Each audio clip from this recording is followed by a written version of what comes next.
Want to speed up your language learning? Get access to all of our best PDF cheat sheets for free.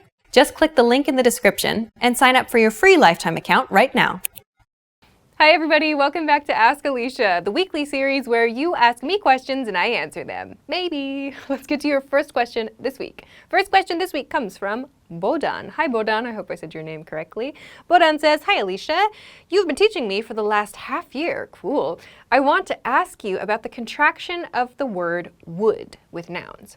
Sometimes I hear that we can use catted instead of cat would, or lessened instead of lesson would, but I can't find any information about this. Can you explain it to me?" Sure, yeah, absolutely. So we can contract would to just apostrophe D. So for example, when we have an expression like I would like, we can contract this to I'd like, right? As you suggest in your question, we can also use this with other nouns. So for example, you talked about cat would, and that's perfectly okay. So the cat'd love that treat, or the lesson would be over by now. We can also use these contracted forms with other nouns. It's totally fine to do this. So the answer is yes, you can use I would or noun would as a contraction, just using apostrophe D. That's totally fine to do. It's very natural, actually, to do this. So just keep in mind that although it's very natural and very common to use noun plus would as noun apostrophe D, there's another apostrophe D to be careful of when you're reading and when you're speaking. And that's when had is used in the reduced form. We see this in patterns like subject, had, been. So for example, I had been or she had been. In these cases, had is reduced to apostrophe D, just as we talked about earlier with would. This sounds like I'd been or she'd been. So a very common question is, how do I know the difference between the reduced forms? How do I know if it's I would or I had? And the answer is to look at the word that comes after the contraction. When we use the noun would pattern, the word that comes after this is a verb in the infinitive form. So for example, I'd go, or she'd sit, and so on. The verb is in the infinitive form, so that means the base form. There's no change to the verb there. On the other hand, when we use this had in the reduced form, the verb that follows it is a verb in the past participle form. So for example, I had been, or she had eaten, and so on. So the verb that follows the contraction is what's telling you the hint. It's what's telling you which form of apostrophe D you're looking at. This may take a little bit of time to get used to, especially in speech, but that's okay. This will become more natural as you practice. So a good way to do this is to keep an eye out for this contraction when you are reading. So I hope this helps you understand how to use this apostrophe D for would and for had. Thanks very much for an interesting question. Let's move on to your next question. Next question comes from Hassan. Hi Hassan. Hassan says, what is the difference between stationary with an A and stationary with an E? Thank you. Okay, yeah, great. Really interesting question. Stationary with an A and stationary with an E. Let's talk about stationary with an E first. Stationary with an E refers to things like paper, pens, ink, envelopes, and so on that we use to create kind of nice letters, or maybe we use them for like official documents or something kind of formal. So generally when we write someone a note, or maybe we're at home just taking some kind of information down on the phone, we just use plain old paper and pens, right? But another way to understand this is as stationary, the things that we use to write our letters, to write our notes, and so on.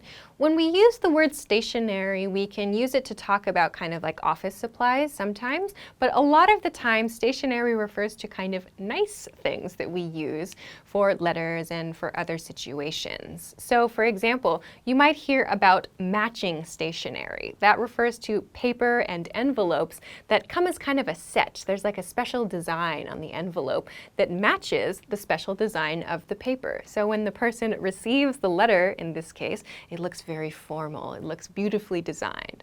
So we often think of this when we think about stationery. So maybe you use this very special pen to write something in a beautiful way, and so on. So this is stationary with an E. This refers to these kinds of materials and tools that we use for generally kind of formal or maybe special occasion communication. On the other hand, stationary with an A refers to something that is not moving. So for example, if you're in a car, stopped in traffic, you can say, I'm stationary right now. So that means you are not moving in any direction. Something that is in the state of not moving is stationary. Simply, stationary with an A refers to something that is not moving. So your car, when stopped, is stationary. Or maybe when you are walking through an airport and you need to stop for a moment, you are stationary. So that means that you are not moving. Something is in the condition of being stopped. So we call this stationary. So these are two very, very different terms for sure. So be aware that when you're talking about writing and those kinds of materials, we use stationary with an E. When you're talking about the condition of being stopped, we use stationary with an A. I hope this answers your question. Thanks very much for sending it along. Okay, let's move on to your next question. Next question is from Rohit Soni. Hi, Rohit. Rohit says, what's the correct pronunciation of the? Should we say it like or like E? The or the? The answer is both, actually. So generally, when we're just talking in everyday speech, we don't want to put any special emphasis on the noun that comes after this word. We just say the. So for example, I went to the movie theater, or I saw that on the computer today. When we're not trying to kind of indicate some special emphasis, we use the generally. The is used when we want to indicate some kind of special emphasis for something. So maybe you're trying to make a decision between a couple of different things, for example, and maybe you think to yourself, this is the choice for me.